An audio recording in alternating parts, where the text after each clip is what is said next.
a gente, assim, relembrando muito rápido, então a gente parou, chegamos a definir esse objeto como sendo uma unbounded Hermitian operator valued distribution. Ok. Distribution. Então, a gente, assim, trabalha com esse objeto aqui, 4x phi de x f, sendo f Schwarz F4. Então, isso faz com que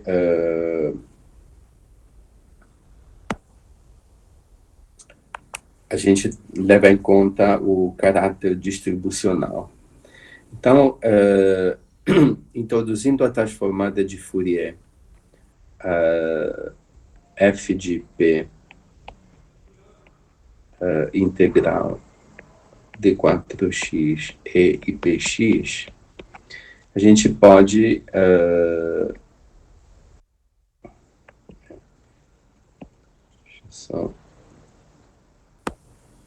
isso. A gente pode escrever phi de f como sendo a de f mais a cruz f. Sendo que a de f é só, vamos lembrar, de 3p, 2π ao cubo, 1 sobre 2 ômega de p. Aqui tem a transformada de Fourier, ômega de p, p. Aqui tem a de p, e depois a cruz f é igual a d3 de p, 2π ao cubo, 1 sobre 2 ômega p, que tem a transformada de Fourier de ômega p de p de a cruz de p. Então, aqui também levamos em conta o caráter distribucional. Como vocês percebem, tem a presença das funções. E F-til, essas são as transformadas de Fourier, mas elas são Schwarz, porque a transformada de Fourier me mapeia o Schwarz no Schwarz. Então, e estes objetos aqui agora, digamos, são operadores. São operadores, eu posso calcular relações de comutação e não vão aparecer mais funções deltas. Ou seja, o caráter distribucional já foi levado em conta pela presença dessas funções aqui. Então, vamos calcular, por exemplo, esta quantidade aqui, a f, a cruz g. Sendo que fg são duas funções Schwarz. Então, quando a gente faz esse cálculo, é bastante simples. A f, ele vai me dar um d3 de p, 2π ômega ao cubo, 1 sobre 2 ômega p. Depois eu tenho a parte em g, que vai me dar d3, que é 2π ao cubo, 1 sobre 2 ômega q. Depois eu tenho na transformada de Fourier de ômega p, p, Depois tenho a transformada de Fourier de ômega de Q. É aqui eu tenho o comutador de A de P com a cruz de Q. Então, este comutador aqui, ele é Operator Value Distribution, porque ele vai me dar 2π ao cubo, duas vezes ômega de P delta ao cubo de P menos Q. Mas não há problema, porque agora, justamente, este comutador aqui aparece junto com funções testes. Então, eu posso realmente utilizar a definição da função delta como uma distribuição, como um funcional linear. Então, isso aqui é realmente o que a gente fez né, na parte de introdução, via teoria das distribuições. Então, isso aqui agora vai me dar, eu posso fazer tranquilamente a integral ou em P ou em Q, tanto faz, de 3P, 2π ao cubo. Isso aqui vai me dar 1 sobre 2 ômega P. Isso aqui corta com isso aqui, com isso aqui. Então, aqui vai me dar um F ômega P de P com um G ômega P de P. Ok? Eu utilizei exatamente a definição de distribuição. Aqui, realmente, a gente vê como o fato de utilizar a F e a G, o fato de utilizar FG permite lidar muito bem com o caráter distribucional da função delta. E, obviamente, essa integral existe, porque aqui eu tenho a transformada de Fourier de F, a transformada de Fourier de G, ambas são Schwartz, portanto, esta integral aqui, ela existe. Portanto, a F, a cruz G, é o que se chama de C-number, ou seja, é o número, ok? Não tem mais funções delta, não tem mais esse problema das distribuições.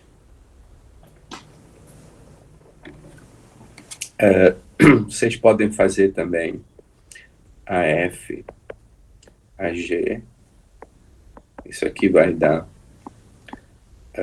é a mesma coisa de fazer isso aqui vai dar certo.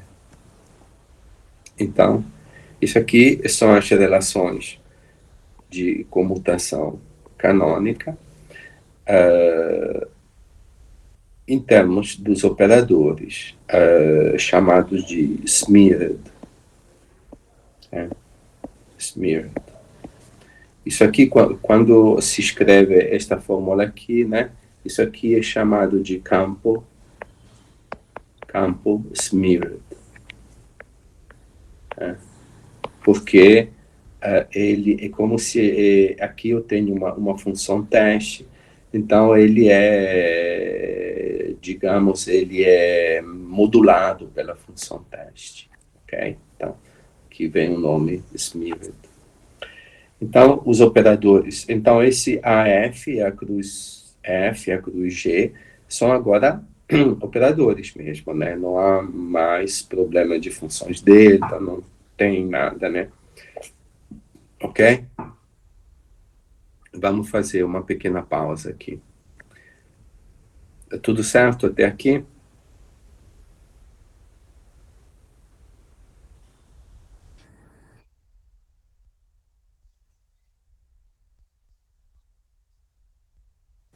É porque aqui, veja, isso é um C-number, no sentido que esta quantidade aqui, ela comuta com qualquer coisa, não tem nenhum caráter operatorial aqui. Você está vendo algum operador aqui? Não, por isso que, obviamente, isso aqui é um número, porque é a integral de duas funções testes, não tem nada de operatorial, então é por isso que é um, digamos, classical number, seria uma coisa assim, ok? Tá. Agora, esta quantidade aqui, ela vai desempenhar um papel importante, né? Esta quantidade aqui, F de ômega P, P, e aqui eu tenho G, ômega P de P. Tá. Esta quantidade aqui, ela pode ser escrita também de uma maneira Lorentz invariante, como sendo de 4P, 2π4, como a gente viu da última aula. Então, aqui vai ter 2π θ de P0 delta P ao quadrado menos M ao quadrado, e aqui é F de P, G de Q. Ok? Isso aqui é a forma Lorentz invariante. Vocês podem ver como a Lorentz invariância está presente manifestamente através desse fator aqui. Esse fator aqui, garante a invariância de Lorentz, mais o fato que estas quantidades são escalares. Perfeito. E agora vocês podem verificar que esta quantidade aqui, ela obedece todas as propriedades de um produto escalar. Ou seja, a gente pode introduzir um produto escalar definido desta forma aqui. 4P, 2π4, 2π θ de P0 delta P ao quadrado menos M ao quadrado, F estrela de P, G de P.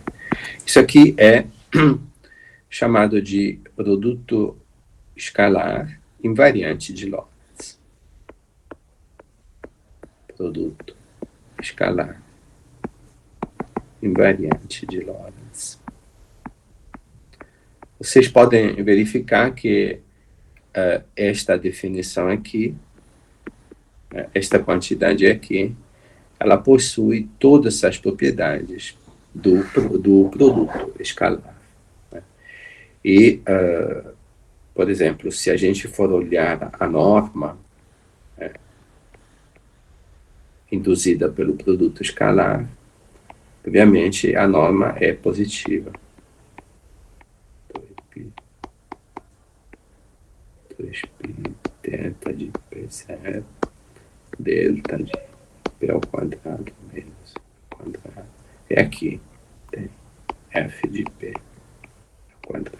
Obviamente, sendo o módulo isso aqui é sempre maior ou igual de zero, é igual a zero só quando, obviamente, essa quantidade aqui é zero. Perfeito.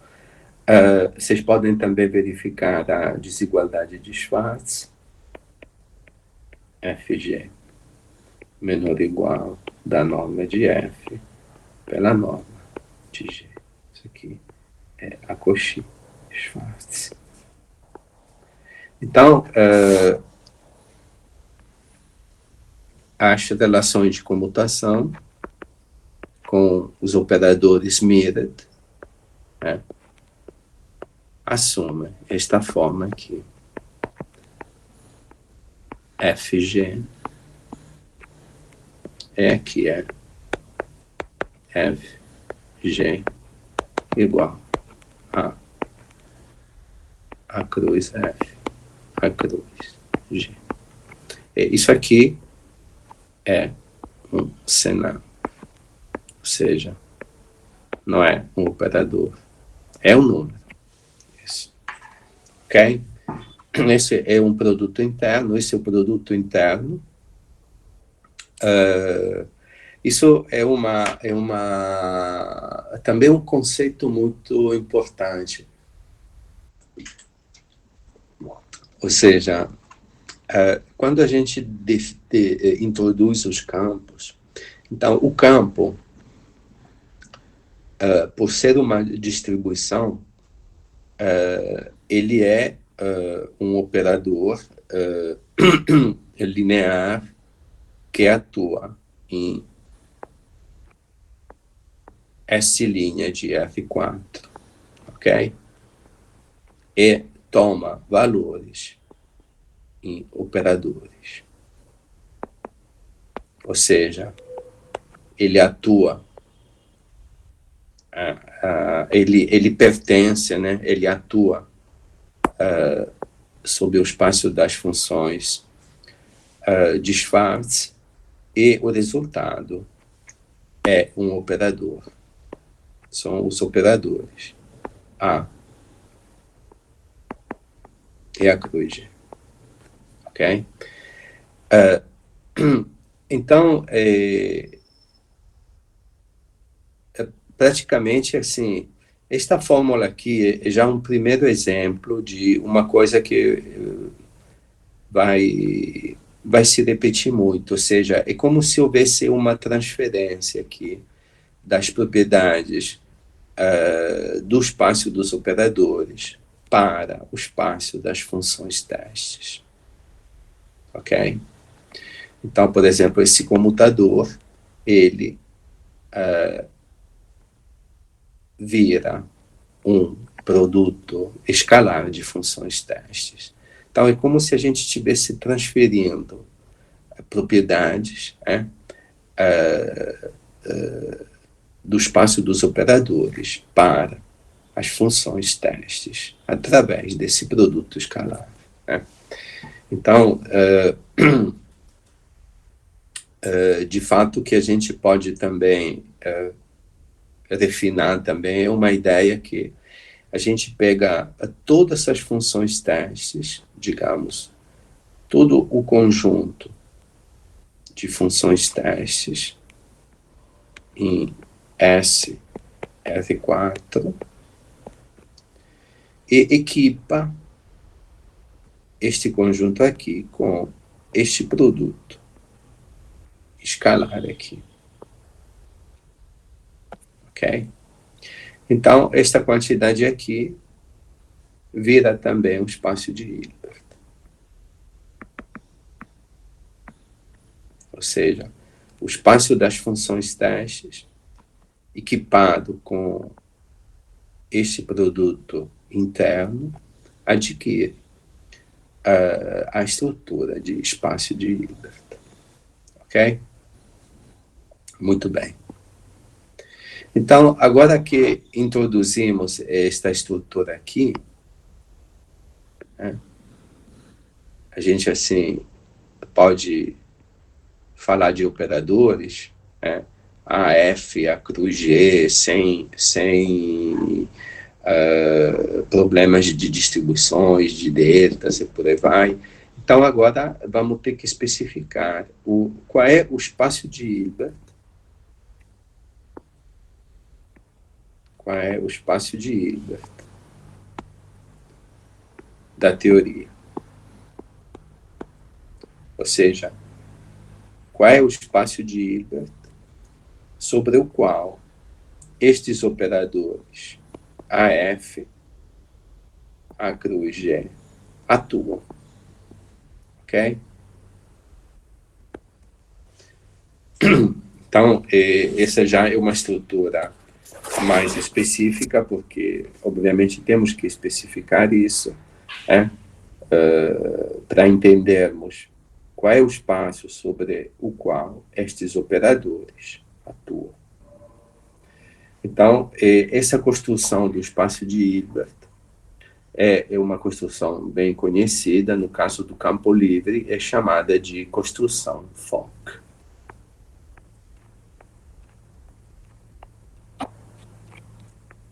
Vamos ver como se faz a construção Fock. Então,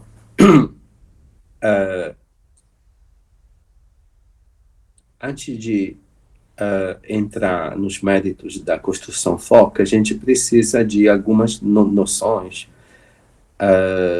sobre a soma direta de dois espaços de Hilbert.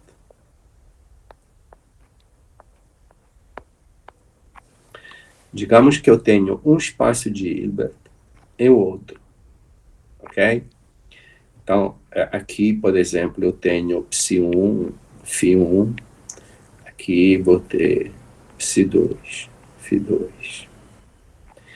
Existe uma operação que é chamada de soma direta dos dois espaços de Hilbert.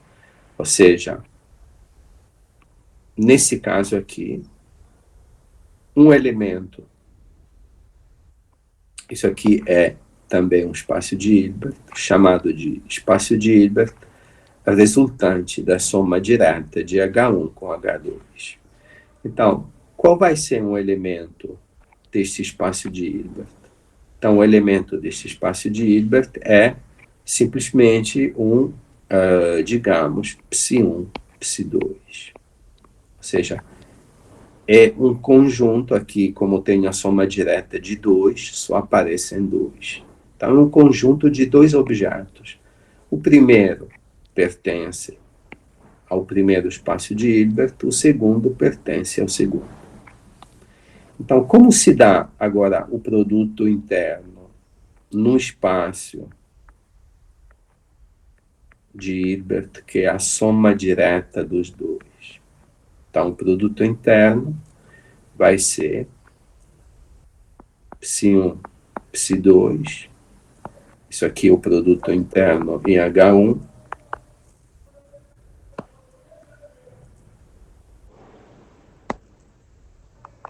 Produto interno em H1. E depois, mais, vai ser Ψ1, Ψ2, vai ser Φ1, Φ2. Esse aqui, o produto interno em H2. E o produto interno na soma direta é a soma dos produtos internos. Ok?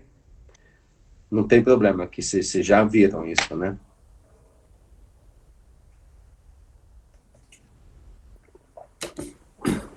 Alô?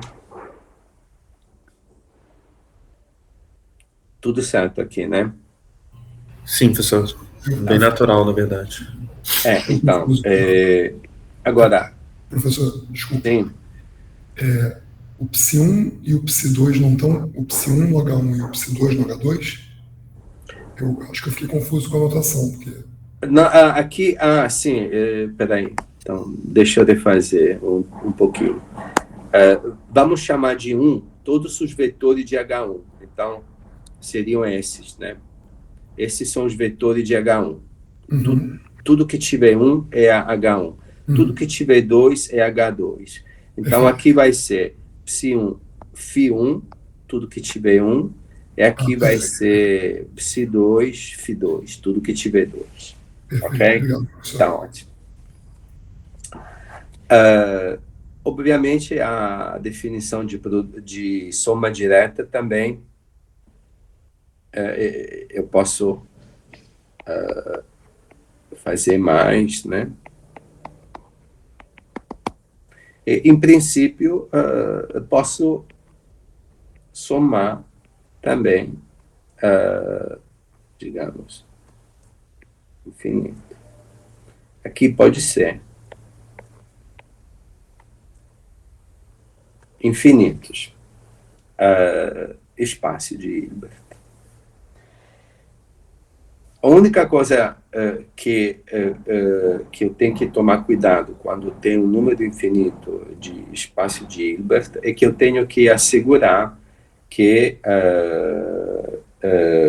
a norma de um objeto definido na soma direta infinita, ela existe, né?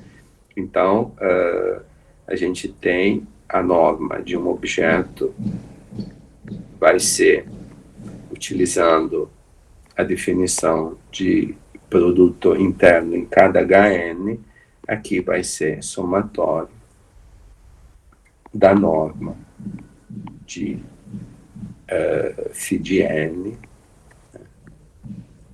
Então, a gente tem que impor esta condição aqui, que é a condição de existência da norma, que me assegura que eu posso realmente trabalhar consistentemente numa soma infinita de espaços de Hilbert. Ok?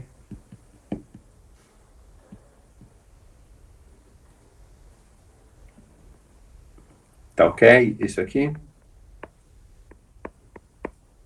Tudo certo? Ok. Tudo certo, professor. Dúvidas? Não, né? Perfeito. Então, agora temos todo o material para poder definir o espaço de Hilbert da teoria. Então, a coisa mais simples que eu vou escrever e depois a gente vai comentar. Então, o espaço de Hilbert da teoria é H0 mais H1 mais aqui é H1 tensor H1 H1 tensor H1 tensor H1 soma direta, e nos livros basicamente se encontra a soma direta de n de 0 até infinito. E aqui vai ser H1 tensor n. Ok? Então, vamos explicar essa estrutura agora, passo a passo. Não é uma estrutura simples. Isso aqui é o espaço de Hilbert da teoria. Então, primeiramente, H0. H0, ou também tem livros que usam a notação C, enfim. Isso para dizer que H0 é o chamado. Ele contém um estado só.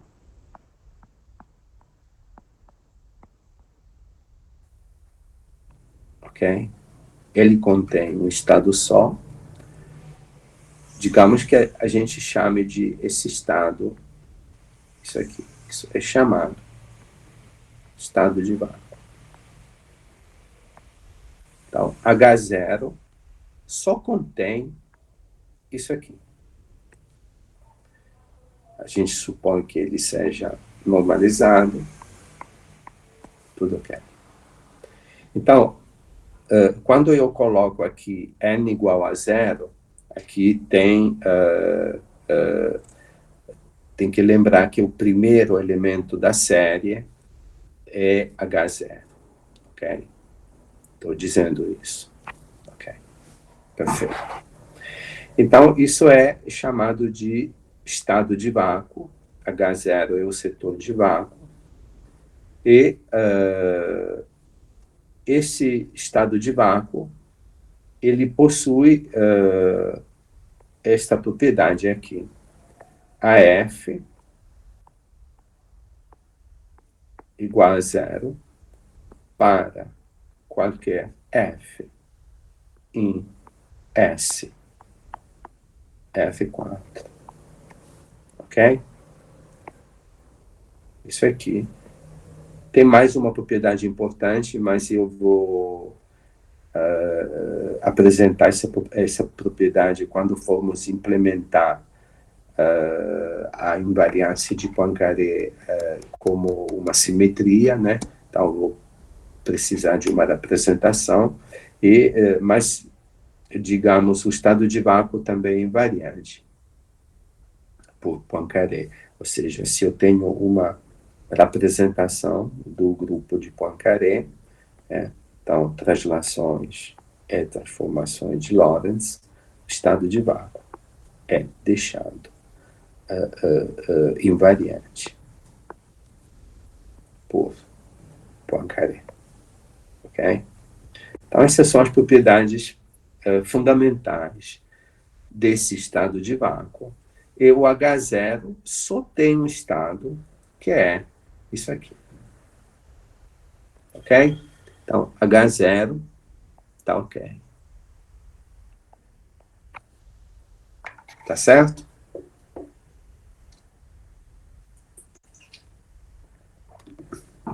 Então, agora, quem é H1? H1 é chamado de espaço de Hilbert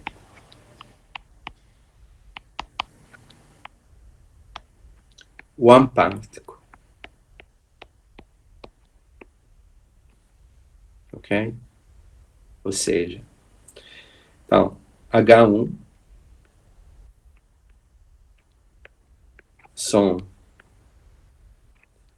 todos os elementos.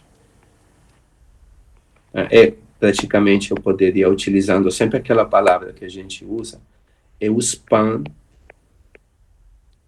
de F, é aqui a cruz F do vácuo para qualquer F em S, F4. Isso é chamado de espaço de Hilbert de uma partícula. One particle Hilbert space. Ou seja, aqui, por que one? Porque eu sempre tenho um só operador de criação. Ok? Então, por exemplo, se eu pegar um estado de H1, por exemplo, eu poderia dizer que é uma combinação de A cruz F1 mais C2 A cruz F2 do vácuo com C1, C2 coeficientes complexos. Ok? Ou posso pegar mais combinações. Vamos fazer uma pausa.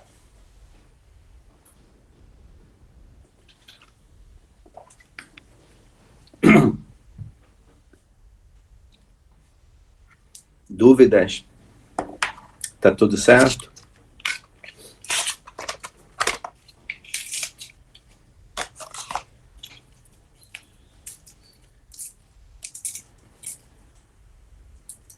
Tudo ok?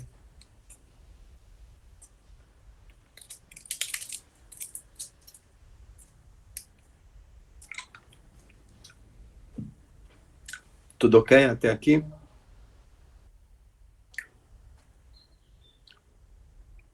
Alô? Tudo ok. Tudo certo, né?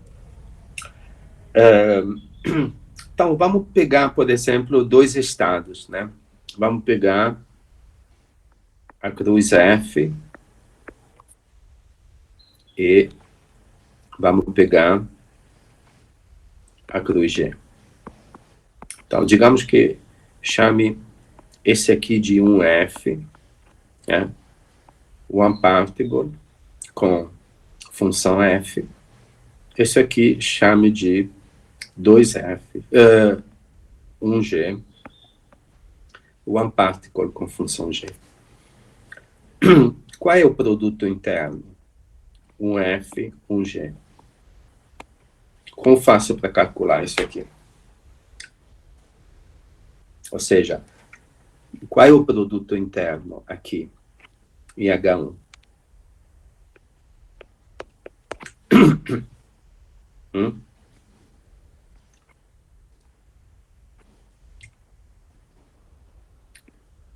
Então, isso aqui vai ser a cruz F, digamos, do vácuo, né? A cruz G do vácuo. Então, isso aqui vai dar, puxo para cá, então isso vai ser o vácuo, então vai ser AF, né? A cruz G. Certo? Agora, isso aqui posso escrever como AF atuando no vácuo da zero. Isso aqui eu posso escrever como o comutador.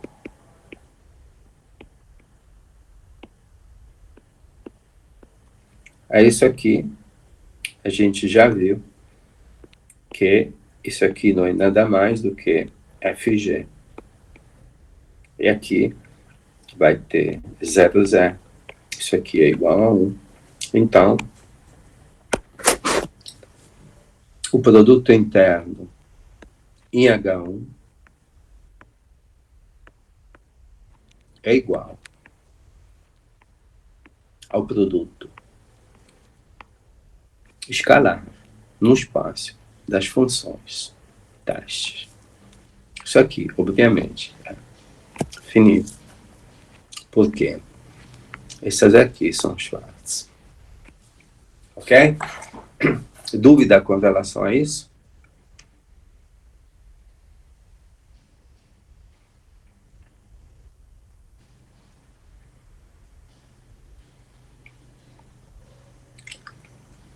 Tá tudo certo, né?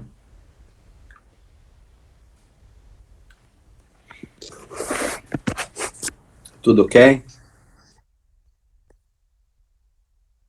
Tá. Então, agora, o próximo passo é definir o espaço de duas partículas.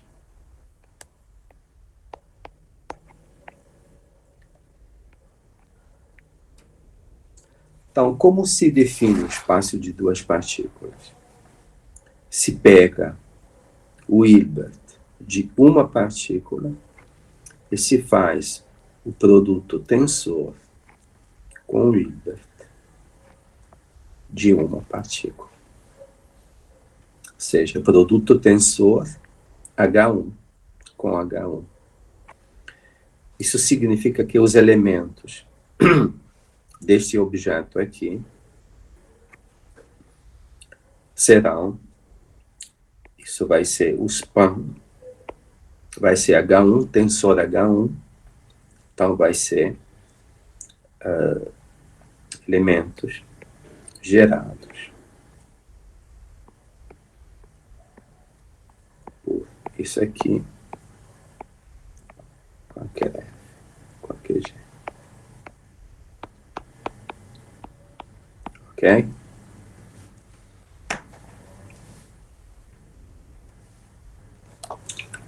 Isso aqui é chamado de espaço de duas partículas. De repente, aqui tem um fator... Deixa eu ver se tem um fator 2. Normalmente tem um fator 2. Deixa eu dar uma conferida.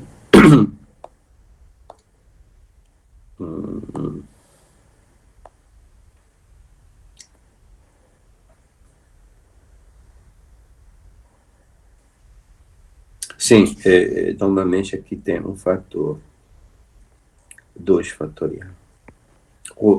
Tá, isso aqui, ok? Então, isso é o espaço de Hilbert de duas partículas, que é o span destes elementos aqui,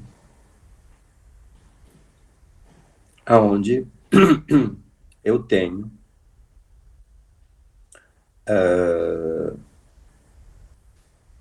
dois operadores de criação, ok? Então, por exemplo, vamos chamar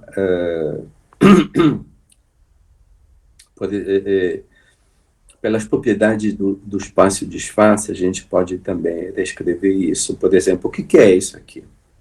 Isso seria um meio de integral de 3p 1 sobre 2 ômega p de 3q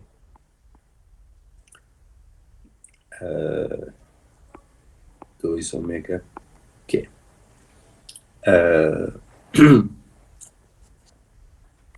E digamos que aqui eu coloque uma f agora que depende, uma f só, que seria o produto tensor de f com g, uma f chapéu, que vai depender de ômega p, de p, e aqui, ômega q, e de q. Ou seja, esse aqui é SR8. Porque aqui é SR4, SR4. Isso aqui é SR8. Ok. E depois aqui eu tenho a cruz P, a cruz Q no vácuo. E tem o fator 1 sobre 2. Ok? Isto significa o elemento do espaço de Hilbert de duas partículas. Ok? Então, vamos chamar isso de, por exemplo, duas partículas. F. Chapéu. Então, o espaço de Hilbert de duas partículas é H1 tensor H1. Então, qual vai ser o produto interno em H2 agora? Por exemplo, se eu pego 2 Fs e 2G, o que vai me dar aqui?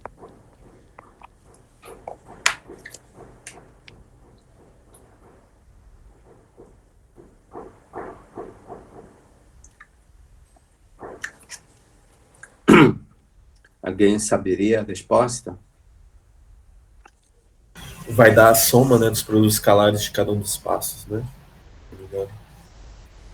Subespaços, né? Mas aqui só tenho esse, né?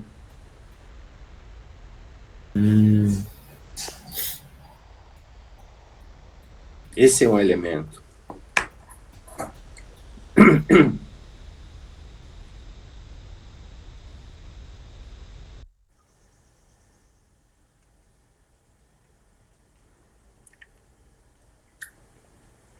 Eu vou deixar isso como exercício, tá? Porque é um exercício bem interessante para ser feito. Aqui é preciso lembrar uma coisa, né? Que a cruz P, a cruz Q, é um objeto simétrico. Isso pelas relações de comutação. Ok? Isso é um objeto simétrico. Então, quando eu faço 2 Fs, 2G, isso aqui vai me dar... Agora vou escrever dmi-P, dmi-Q, aqui vai me dar F chapéu de PQ, S, e aqui vai me dar G chapéu de PQ, S. Sendo que cada dmi-P vai ser a medida Lorentz invariante 1 sobre 2 ômega... perdão, escrevi de uma maneira, então vai ser 2π, θ P0, delta P ao quadrado menos M ao quadrado, delta mi de Q, essa é a mesma coisa com P igual a Q. Então, cada medida desta é uma medida Lorentz invariante. E depois, o S, esse pequeno índice que está aqui, significa que por causa dessa propriedade aqui vai aparecer sempre a parte simétrica da função. 1 sobre 2. Por causa desta propriedade aqui. Então, este é o produto escalar em H2, então, produto, e assim por diante, né? Depois eu vou ter H3, o espaço de Hilbert de 3 partículas, que vai ser H1 tensor, H1 tensor, H1. Um elemento desse objeto vai ser o span de... e aqui a gente tem dmp, dmq, dmk, depois vai ter uma F que vai depender de P, de Q e de K, e depois eu vou ter 3 operadores de criação atuando no vácuo. Isso seria um estado que a gente pode chamar de 3F, 3 partículas. E o produto interno aqui, por exemplo, 3F, 3G, vai ser dmp, dmq, dmk, vai ser F, S, G, S.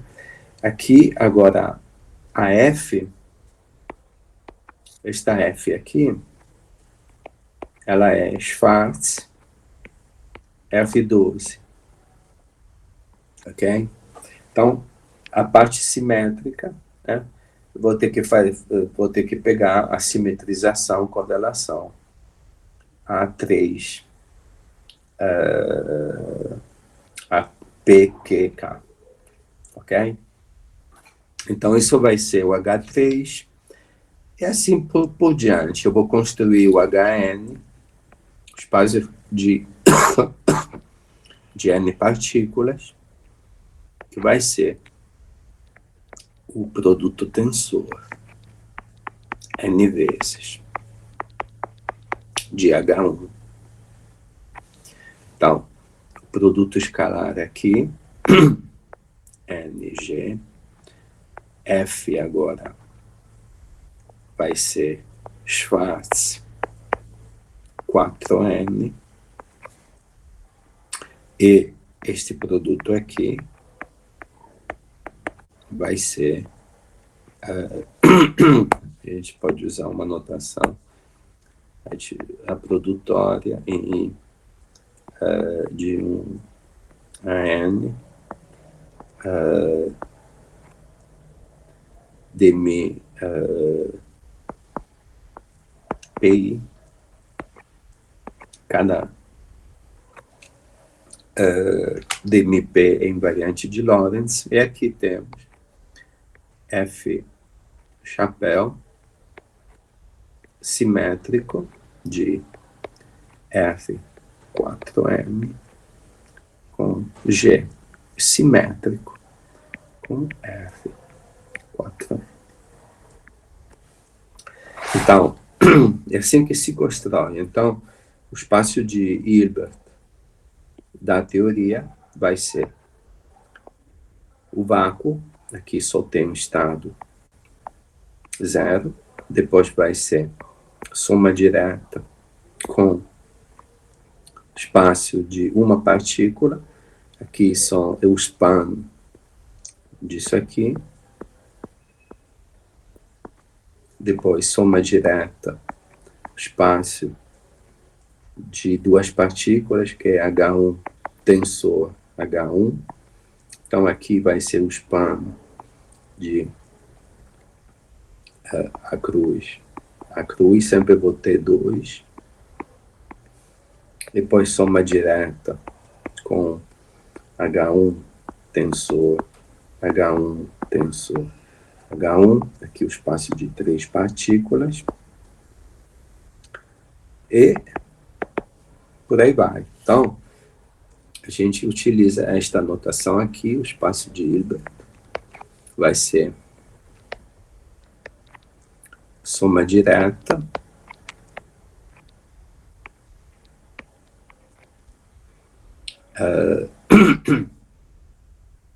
e N, né? Não, como que eu utilizo isso? Acho que é isso, né? Assim que se soma direta é aqui. Vai ser H um tensor N. Lembrando que quando N igual a 0, o primeiro é sempre H0, embora eu utilize esta notação aqui. Ok? Então, esta é a construção do espaço de Hilbert, da teoria livre. Ok? Então, os operadores AF, a cruz G, depois de ter feito os Meering, são operadores que atuam neste espaço de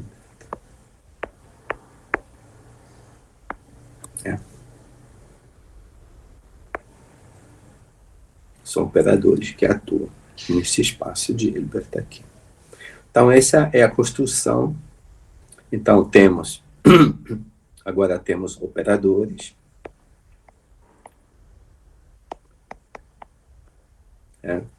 que obedecem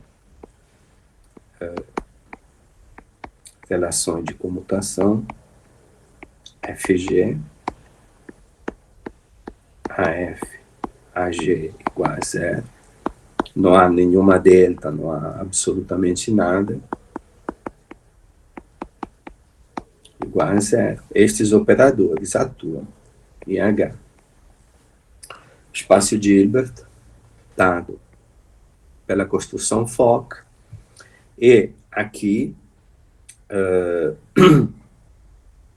quando calculo produtos internos, normas e tudo é bem definido, não há nenhuma função delta, não há absolutamente nada, tudo fica assim isente assim desse lado distribucional do campo, né? Então, os Meering, ou seja, a introdução das funções de Schwarz, é realmente uma coisa assim importante, muito útil, porque me define de uma certa forma toda uma estrutura matemática bem definida, onde eu não tenho mais nenhum problema de norma, de produto de deltas e por aí vai, é tudo muito bem definido. Obviamente, por exemplo, voltando a H2, isso aqui é um número, né? Isso aqui é um número. Tudo isso é um número, porque isso aqui é Schwarz R8, isso aqui é Schwarz R8, então isso aqui converge, isso aqui é um número. Então, eu tenho não tenho problema de norma, não tenho problema de produto escalar, não tenho absolutamente nenhum problema. Isso. Uhum. Tá ótimo. Eu faria uma pausa para ver se tem dúvidas, se a construção do espaço de Hilbert ficou clara, ou tem pontos ainda não muito claros, né? Professor, eu tenho uma dúvida. Eu queria saber se a gente está aqui introduzindo o conceito de ordenamento, né? Por exemplo, sei lá, se você tem um espaço que tem que atuar antes do outro, esse tipo de coisa, ou se a gente não introduz esses conceitos aqui ainda. Não, aqui na construção do espaço de foco não vai precisar, porque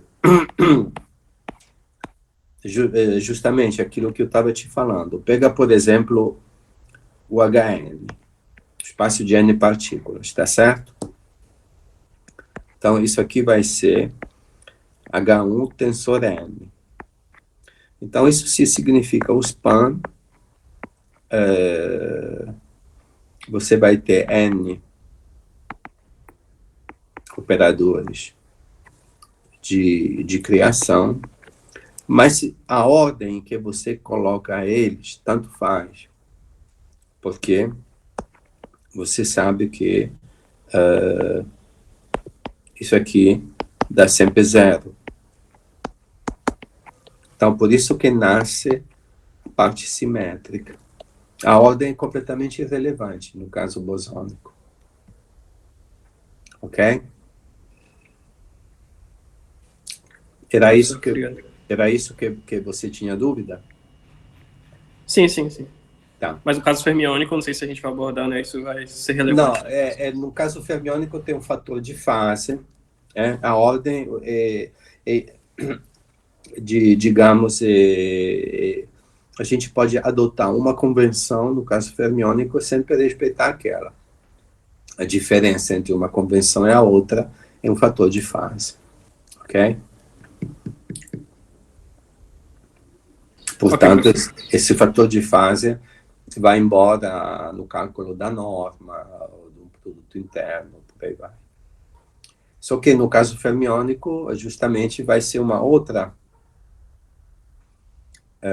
No caso fermiônico, ao invés de ser uma relação de comutação, vai ser uma relação de anticomutação. Então, justamente, vou ganhar um sinal menos. Isso a gente vai ver. Por enquanto, eu estou fazendo só o caso bosônico. Então, a gente vai ganhar um sinal menos, que significa que é antissimétrico, né? Então, no caso fermiônico, o espaço de Hilbert vai ser o vácuo,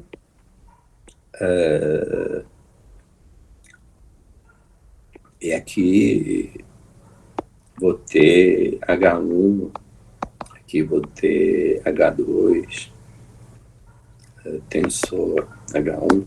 Só que agora aqui, ao invés de tomar a parte simétrica, se toma a parte antissimétrica, por causa desta relação de anticomutação aqui.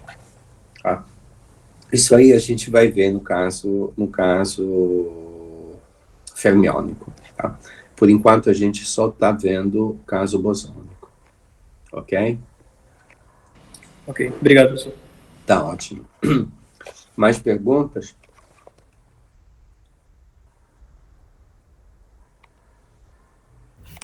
Eu tenho uma lá na parte de duas partículas, se o senhor puder voltar um pouquinho.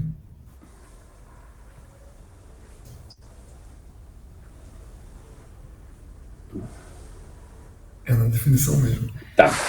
Essa F-chapéu, nesse caso que o senhor escreveu, né, expande a F a G, essa F-chapéu nada mais é do que o produto de F com G, correto? Sim, você pode mostrar isso no caso do espaço de Schwarz. Beleza.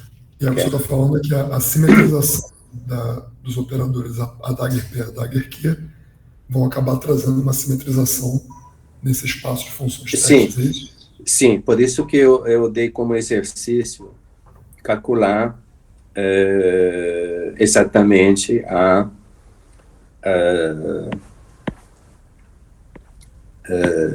não sei onde que está o exercício. De qualquer maneira, o exercício seria calcular 2Fs, 2G, ok?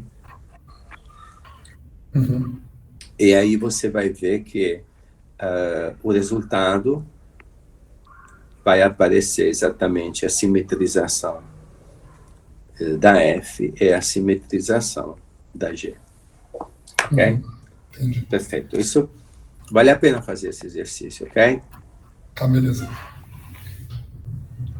Mas a gente poderia fazer isso simplesmente usando a relação de computação dos AF com a G-Dagger, né? Diretamente, sem ter que abrir a expressão, né? Digamos como você quiser, o resultado tem que ser sempre o mesmo, né? Tem que ter um pouco de álgebra aqui, de qualquer maneira, porque você vai ter que fazer um adaga, aqui vai ter um adaga, né? Depois você transfere aqui, e não tem jeito, você vai ter que encarar isso aqui, né? Por exemplo, você não precisa descer para o nível da integral, né? Você pode só fazer comutação entre os A e a Dagger Sim, duas então vezes. é aqui que aparece a simetrização. Perfeito. Uma vez isso vai com isso, e uma outra vez vai com isso. Então Sim. aparecem todas essas combinações possíveis e imagináveis. Perfeito. Isso. Então, entendi correto. Obrigado. Tá ótimo. O que mais?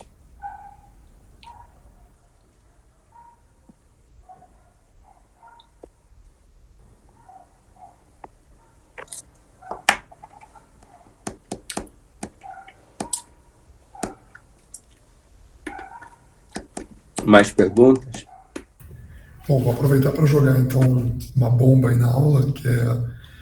A gente está vendo, então, que esse espaço de Hilbert, no fundo, é uma soma de produtos, né? E como é que a gente pode discutir, então, a questão do emaranhamento aí? O senhor poderia falar um pouco sobre isso? Em que sentido? Ou ainda não é a hora de falar? No sentido de, a gente tem uma situação de um estado do Hilbert é sempre uma soma, então, como o senhor disse, de espaços de Hilbert que são sempre produtos, né? Então, eu pergunto... Não, é a soma direta de produtos. É um pouco mais complexo. Sim, aí eu queria saber assim, tem como ver já alguma afirmação sobre os estados serem sempre amaranhados? Ou isso já nesse nível? Ou ainda é muito cedo para falar disso?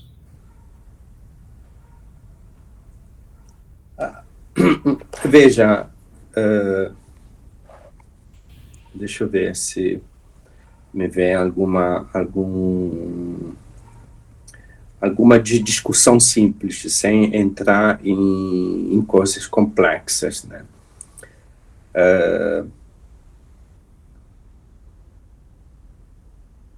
Por exemplo, certamente você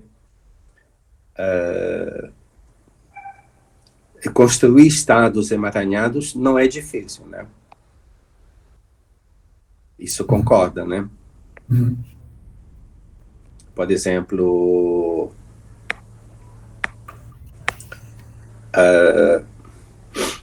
então, eu tenho uma estrutura desse tipo, isso é no caso livre, né?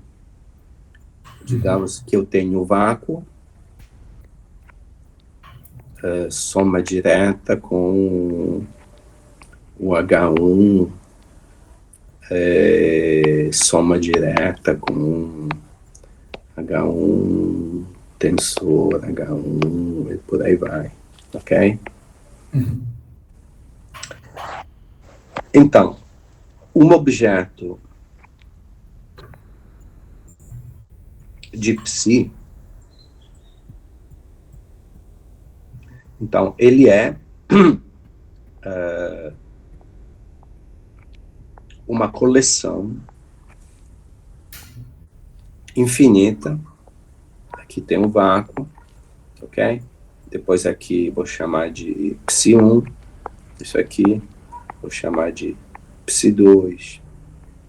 Isso aqui, vou chamar de psi3, ok?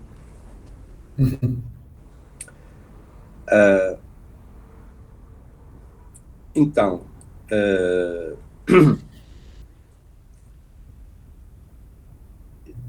já em psi2,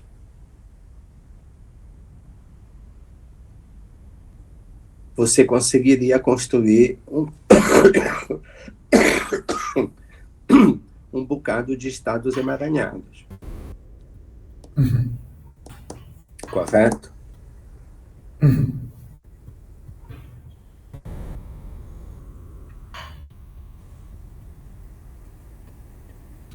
Mas não dá para tirar ainda nenhuma asserção mais geral, né?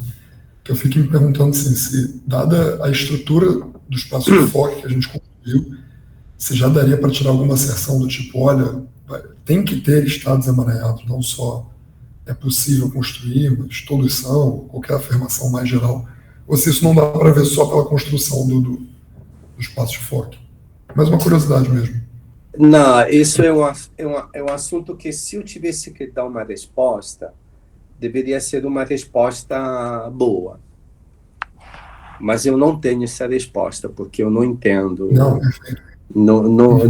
ou seja, eu sei construir exemplos de estados emaranhados, correto? Mas, por exemplo, eu posso até saber que qualquer estado, no fundo, em teoria de campo, é emaranhado, mas se eu tivesse que te mostrar isso, não conseguiria. Não, entendi. Não dá para ver tão diretamente assim, né? Perfeito. Não saberia fazer. Então, por outro lado... Talvez nem seja possível, né? Foi só uma curiosidade mesmo. Obrigado. Eu não sei se é tão simples de ver isso de uma maneira simples. Perfeito. Mas certamente eu posso construir um bocado de estados assim emaranhados. Por exemplo, eu pego o vácuo e, por exemplo, atuo no vácuo com... como posso fazer, por exemplo, como eu fiz no caso dos estados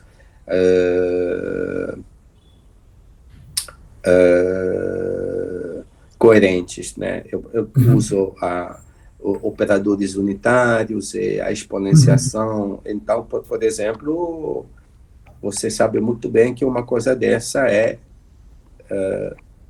isso aqui é emaranhado. Ok? Isso aqui é um estado squeezed, por exemplo.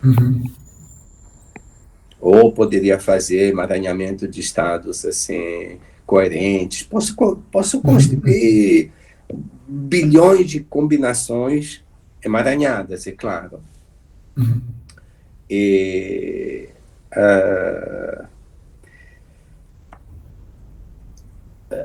agora, tem uma diferença aqui com a mecânica quântica, né? Digamos, praticamente esse estado de vácuo aqui. Isso faz uma diferença muito grande. E, obviamente, tem uma diferença gigantesca com a mecânica quântica aqui. Por exemplo, vamos pegar o caso de 2 osciladores, correto? Só para você entender um pouquinho a natureza do problema, né? 2 osciladores. Ok? Então, por exemplo, se eu pego a Hamiltoniana, tem um primeiro oscilador, um segundo oscilador, isso aqui é ômega A cruz A, ômega A, isso aqui é ômega B, P cruz B, correto? Ok? O que eu chamo de vácuo vai ser o produto tensor do vácuo de A com o vácuo de B. Ok? Então, o fato que o vácuo na mecânica quântica é um produto tensor do vácuo de um sistema pelo vácuo do outro é uma informação crucial. Ok? Na teoria quântica de campo eu não tenho isso. Isso aqui não tem. Tem um vácuo, é ponto, acabou. Ok? Isso faz uma diferença muito grande com a mecânica quântica. Então, talvez o ingrediente que a gente precise para poder falar de construções mais gerais é a existência de um vácuo mais complicado, então, na base do estado do Sim, o vácuo da teoria quântica de campo é um objeto complicadíssimo. Então, quando você fala em teoria quântica de campo, você não tem mais essa estrutura aqui. Ok? Perfeito. E não tendo, por exemplo, não tendo mais essa estrutura aqui, muitas noções de quando um estado é produto, quando um estado é emaranhado, obviamente aqui dá para checar tudo de uma maneira muito simples, né? Por exemplo, eu pego porque o próprio vácuo tem uma estrutura de produto tensor, né? Mas na mecânica quântica eu não tenho isso. Na teoria quântica de campo eu não tenho isso. Então, a estrutura do vácuo, ela, de uma certa forma, repercute em todos os outros setores do espaço de Hilbert. Ok? Então, a palavra emaranhamento, na teoria quântica de campo, realmente é algo muito mais complexo do que de imaginar na mecânica quântica. Justamente pela estrutura de vácuo da teoria. O vácuo não é factorizável como é na mecânica quântica. Isso faz uma diferença gigantesca. Isso responde bem na pergunta. Né? Você construiu tudo em cima de um vácuo que não é fatorável, vamos dizer assim. Não, então, de fato. Esperar complicações. De fato, é possível fazer. É possível dizer que o vácuo da teoria quântica de campo é extremamente emaranhado. Então, obviamente, se eu depois vou construir todo o resto acima de um objeto que é extremamente complexo, extremamente emaranhado, tudo isso vai ter repercussões gigantescas. Claro. Perfeito, obrigado, agora, professor. Se eu tivesse que colocar todos os pontinhos nas letras I, todas as vírgulas e todos os statements certinhos, eu não tenho know-how para poder explicar isso de maneira muito, muito clara. Mas fica muito claro para mim que, no caso da teoria quântica de campo, o estado de vácuo é algo extremamente complexo. De fato, na mecânica quântica, eu não tenho esse statement. Eu não posso dizer que o vácuo de um oscilador harmônico é emaranhado. Não é. Para ter um estado emaranhado, tem que fazer outra coisa. Por exemplo, isso aqui é emaranhado.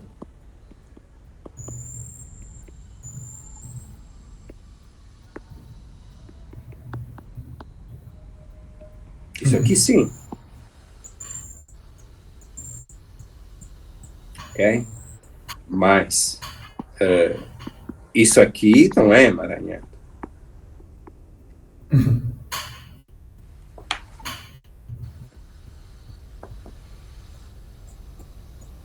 Ok? Beleza, obrigado, professor. Essa é uma pergunta muito, muito complexa. Muito complexa. Eu ia precisar para poder explicar ela de uma maneira que seja compreensível. Realmente eu não sei como poderia fazer, a não ser dizer que realmente o estado de vácuo de uma teoria quântica de campo é extremamente complexo. Então, toda a complexidade reside no estado de vácuo.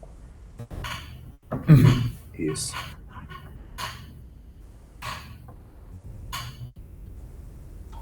Professor, eu não sei se eu entendi bem por que na mecânica quântica já tem aquela estrutura de produto para o vácuo, aí fica mais complicado do que esse que você está falando. É mais difícil de fatorar.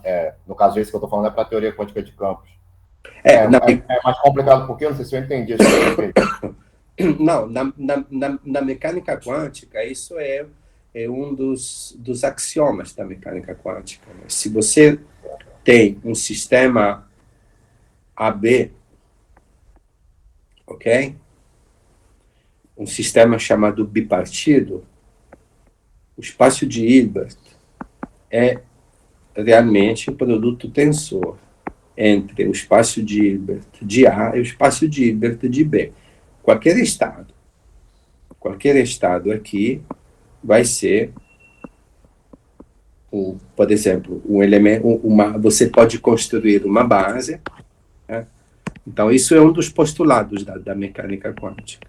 O espaço de Hilbert de um sistema bipartido é o produto tensor.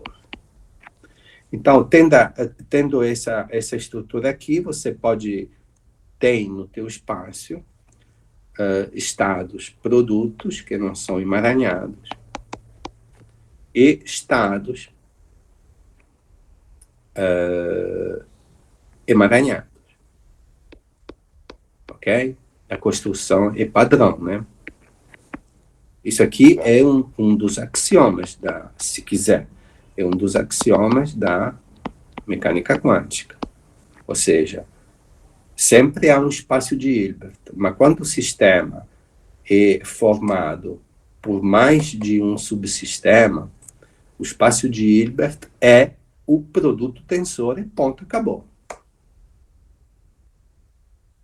Ok? Certo. Então, isso é um ponto importante. Na mecânica quântica, na teoria quântica de campo, a coisa é muito complicada. Por exemplo, quando você escreve esse objeto aqui,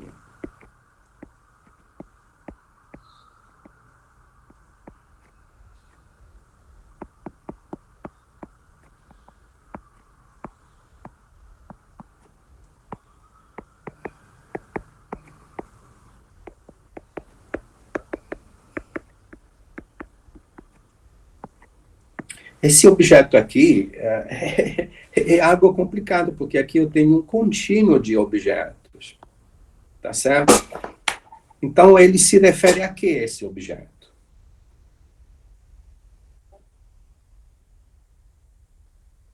Qual é o estado de vácuo da teoria?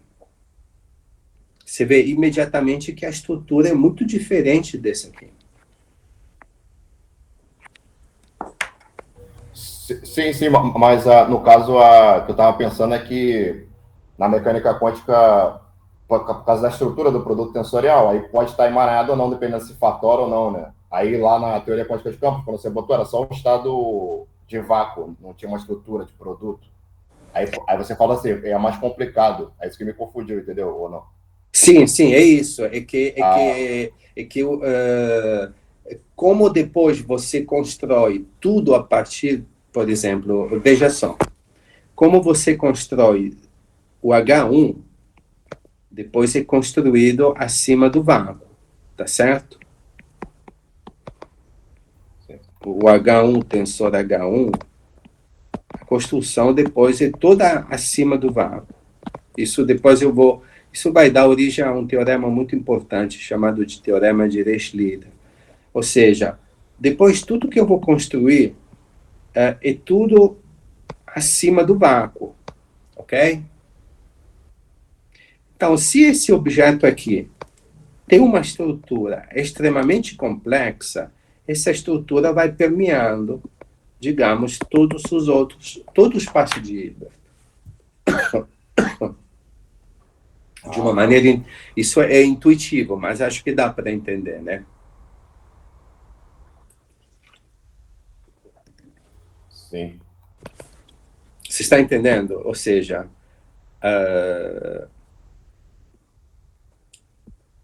a palavra vácuo, na teoria quântica de campo, é algo muito especial. É algo muito especial.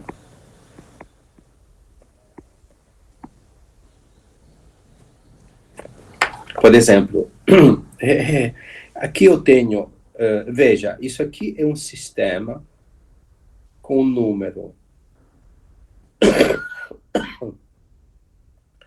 número contínuo de grau de liberdade, ok? Aqui eu tenho um número contínuo de grau de liberdade. Então eu vou introduzir o vácuo desse sistema.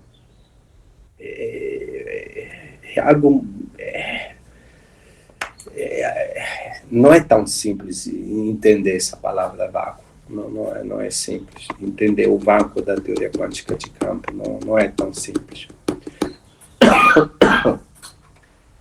Não é. Esse estado é um pouco um mistério. Ok? Ok. Vocês estão entendendo? Ou seja, não dá para fazer analogias assim muito simples a esse nível com a mecânica quântica, porque o vácuo da teoria quântica de campo é realmente algo muito complexo. Por exemplo, se eu tenho um oscilador harmônico, beleza, então o A é basicamente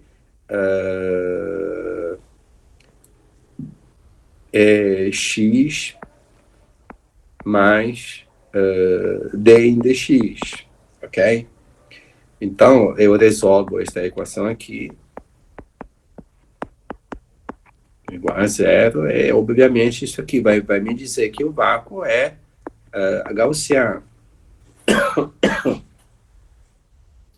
Mas na teoria quântica de campo eu não tenho isso. Não tenho isso. Tem um contínuo de objetos, AF, seja F ou seja AP, e o vácuo é um estado que satisfaz essa propriedade aqui, é invariante por Poincaré. Isso é a definição do vácuo. Mas entender o que é isso aqui não é tão simples. Eu, por exemplo, além disso, eu não saberia dizer.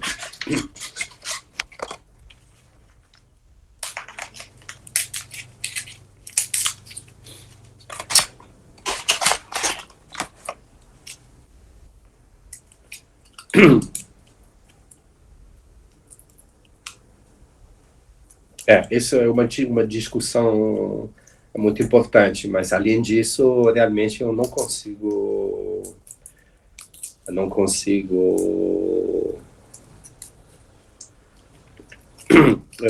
uma coisa que eu poderia comentar, por exemplo, para você entender a complexidade do vácuo, você conhece a geometria de Rindler?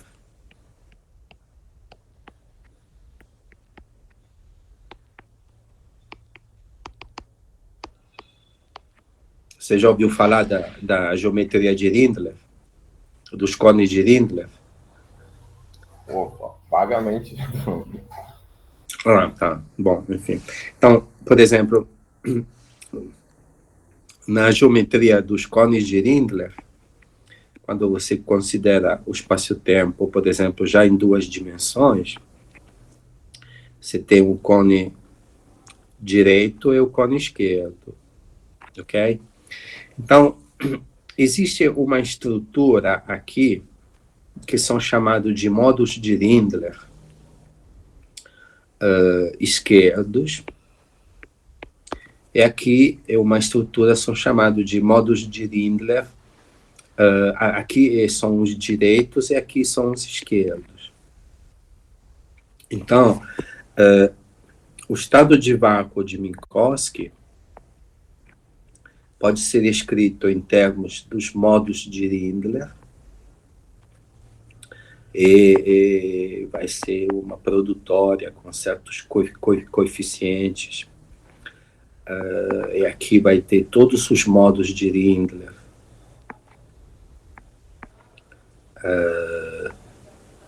Esquerdos, os modos de Rindler, direito, aqui vai ter o vácuo Rindler. Então, isso aqui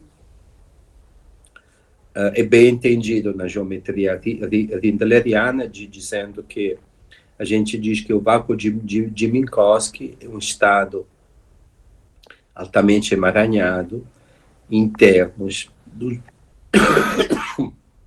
dos modos de Rindler. Isso tem muito a ver com o efeito Roux.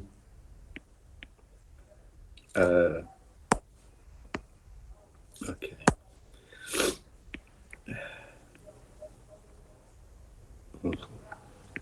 Ok.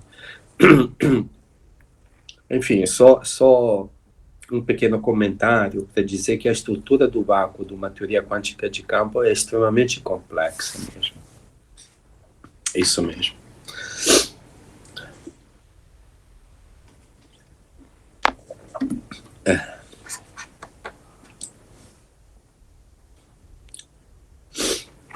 Muito bom. Que mais? Vamos ver se tem mais comentários.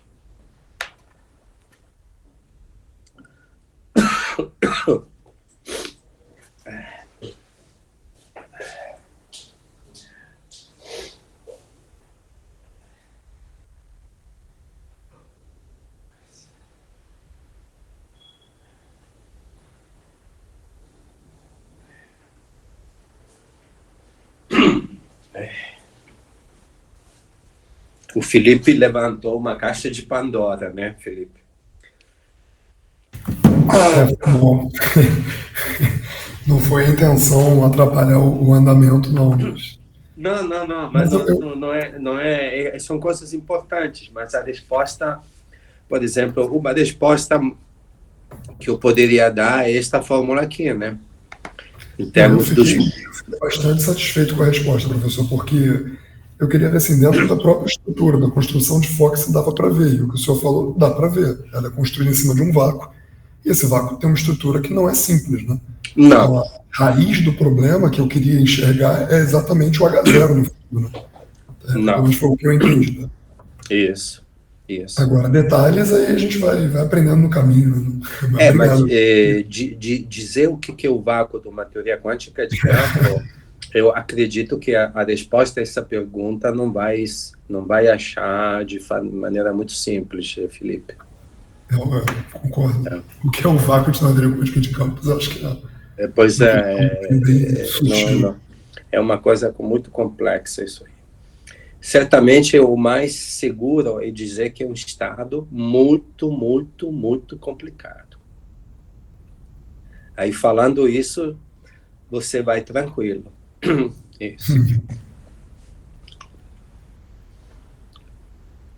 Uhum.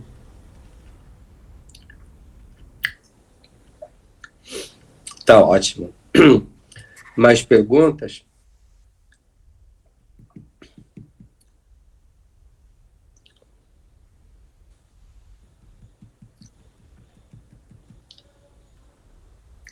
Então, eu queria terminar agora a aula com 2 exercícios, né?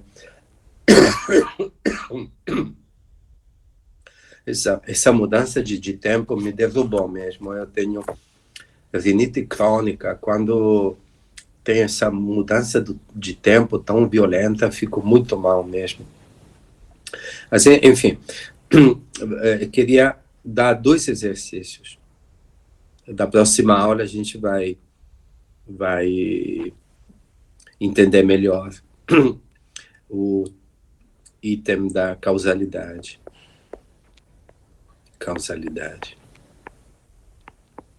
Ok. Então, a gente definiu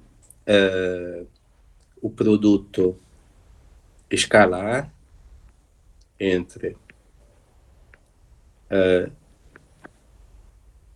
duas funções FADs como sendo D3P 2π ao cubo, 1 sobre 2 ômega p. Aqui tem f da h de p, g de p, ok? Então, esse produto escalar, ele nasce como sendo escrito no espaço do momento. No espaço do momento. Mas, obviamente, se eu utilizo a transformada de Fourier, a definição de transformada de Fourier, exponencial IPX, é aqui.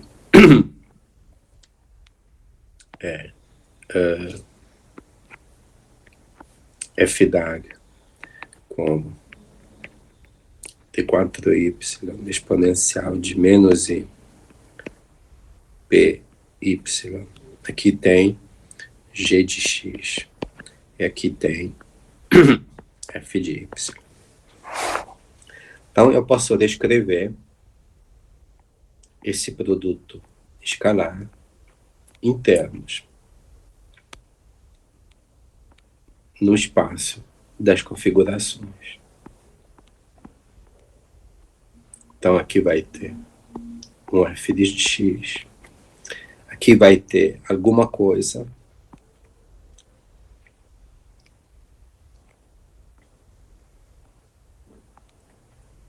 e aqui vai ser g de y. Ok? Eu posso até escrever quem é D. D é simples, né? É igual D3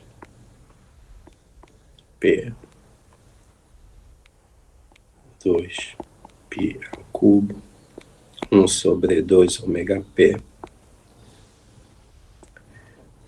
Aqui tem exponencial de I,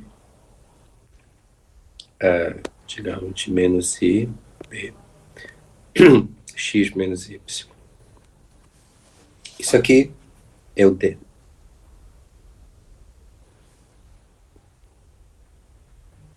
Ok? Então, o D, ele pode ser escrito agora utilizando o exponencial como seno e cosseno. Eu posso escrever isso como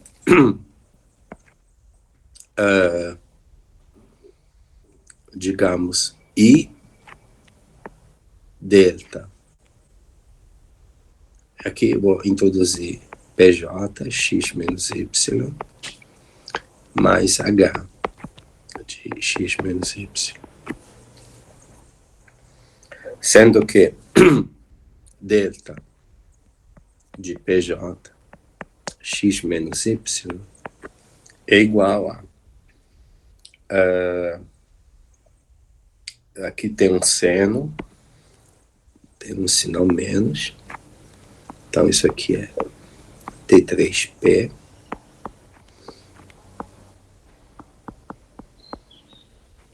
um sobre 2 ômega P. Aqui tem um seno de P, X menos Y. Isso aqui é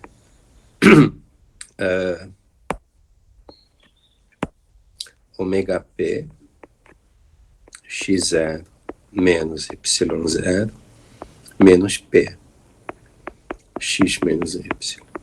Ok? E o H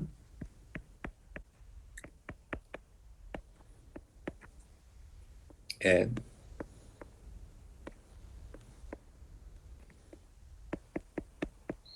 você vê como a estrutura de teoria de campo é bem complexa mesmo. Essas são duas quantidades independentes, porque uma é seno, a outra é cosseno. E, inclusive, delta de PJ, X menos Y, é antissimétrica,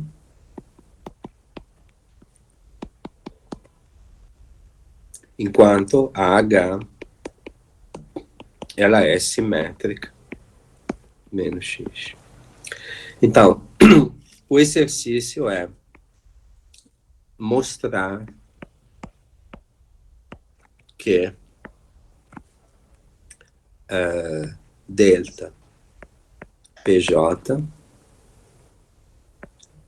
de x, o menos y, é igual a zero quando x menos y é space-like.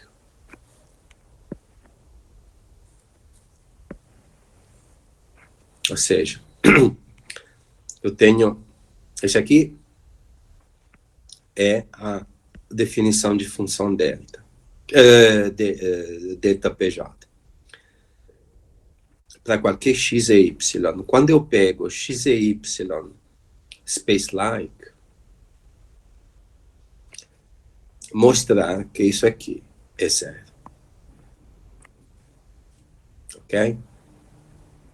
Essa quantidade aqui é chamada de Pauli-Jordan. Ela tem um monte de propriedades. É uma das quantidades mais importantes da teoria quântica de campo mesmo. Justamente está conectada ao princípio de causalidade. Porque se eu tenho um intervalo que é space-like, a Pauli-Jordan é automaticamente zero. Então, esse é o primeiro exercício. Depois, o segundo exercício é calcular o comutador φF, φG. Ou seja, quanto vale este comutador aqui? E, em particular, se tem alguma relação com a Pauli-Jordan.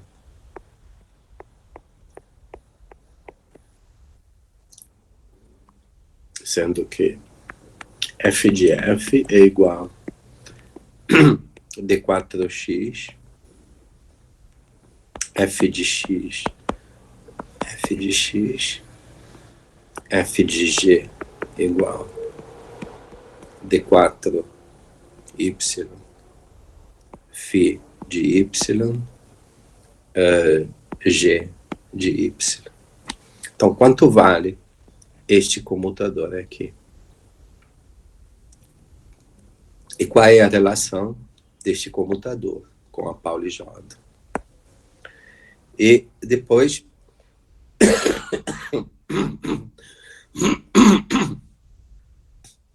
último exercício, a gente volta aos famosos operadores de Weyl,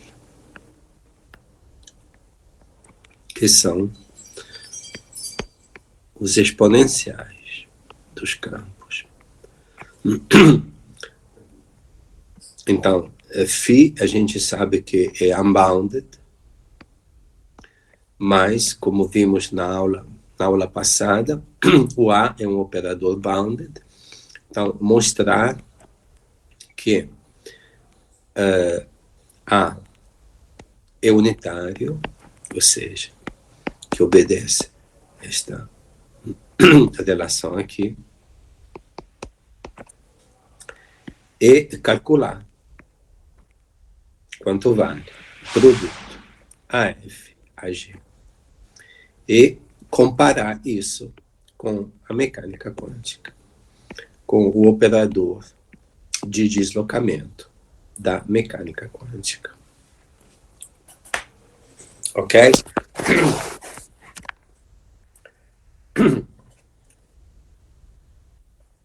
Tá claro um pouquinho? Como tem quinta, sexta, sábado, domingo, dá para fazer tranquilamente esse exercício, né? Vocês entenderam aqui? Isso é o produto escalar no espaço das funções testes. Aí eu vou descrever ele no espaço das configurações. Me aparece uma certa quantidade. Essa quantidade pode ser escrita assim. Eu estou perguntando quais são as propriedades desta quantidade delta PJ. Em particular, mostrar que quando x menos y é space-like, isso aqui igual a zero, depois de calcular esse comutador, ver a relação que tem com Pauli Jordan, e depois começar a fazer alguns cálculos com os operadores de Weyl na teoria quântica de campo e ver qual é a analogia com o operador de deslocamento dos estados coerentes que a gente fez na aula passada. Ok? Acho que é um bom ponto para terminar a aula. Hoje fizemos o espaço de foco, toda a construção bem detalhada. E agora estamos começando um pouquinho a ver a importância do produto escalar, aqui, e como ele se conecta com certas estruturas que dizem respeito à causalidade da teoria quântica de campo. Ok? Então, eu pararia por aqui, e abriria mais um pouquinho a discussão. Eu vou colocar isso no Drive, esse exercício aqui.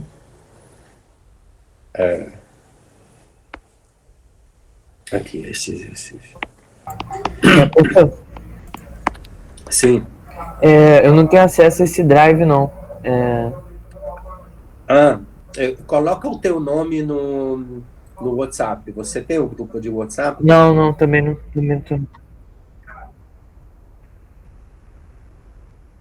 Tá. Tá, beleza. Valeu. Isso, tá ótimo.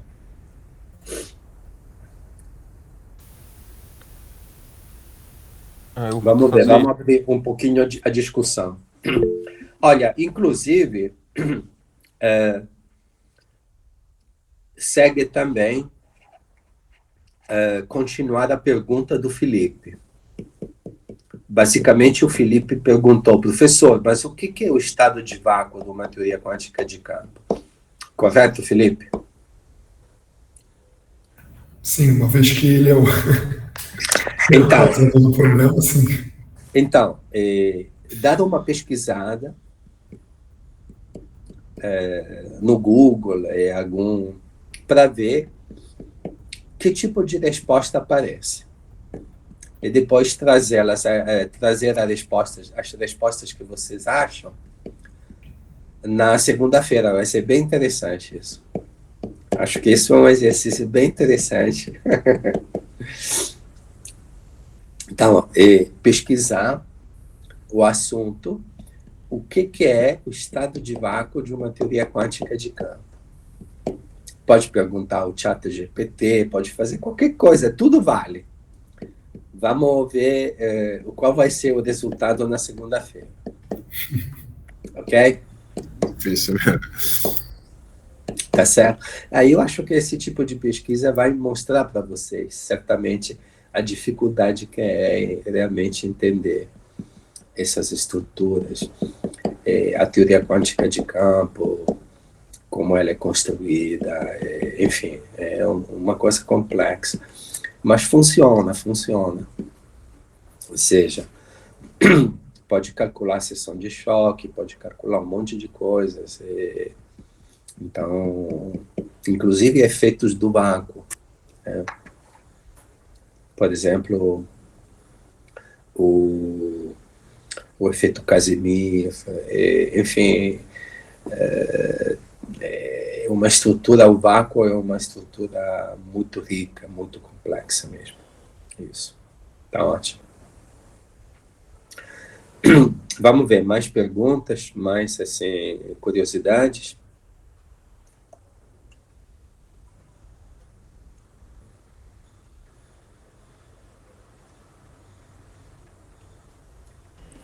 Só uma pergunta, professor. A gente não vai estudar efeito Casimir aqui no nosso curso, né? Você não tem planos para isso, né?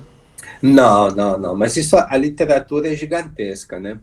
Realmente a palavra-chave do efeito Casimir é o vácuo, né? Isso. As flutuações do vácuo. Isso.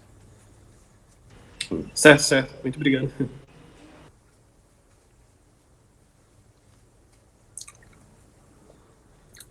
Mais perguntas?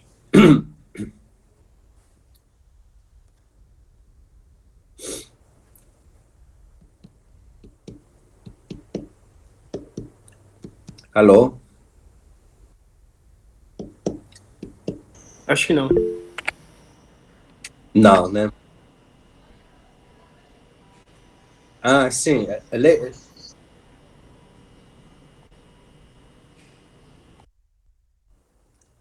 Bom, enfim, são todas manifestações do vácuo, né? Certamente isso. Mas eu não vou entrar nos pormenores do efeito Casimir. Não. Mas sim, tem o vácuo da teoria quântica de campo é riquíssimo mesmo. Isso. Tá ótimo.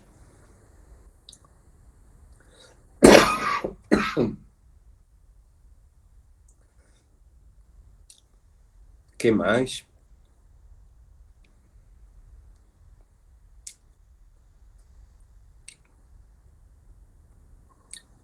Mais perguntas? Dúvidas? Tá ótimo, então. Então, bom trabalho. Estou curioso para ver que tipo de resposta vocês trazem aqui na segunda-feira sobre o vácuo. Vai ser bem interessante. Vamos fazer um apanhado de resultados. Isso mesmo. Tá ótimo, então. Então, eu coloco isso no Drive, tá? Tá Tá ótimo. bom, professor. Uhum. Tá ótimo, isso. Obrigado, Felipe. Isso. Tá ótimo. Tá ok, obrigado. Tá bom. Tá. Até segunda, tá? Tchau, tchau. Até segunda, professor. Até segunda, Tchau, até tchau. segunda. Obrigado. Valeu, pessoal.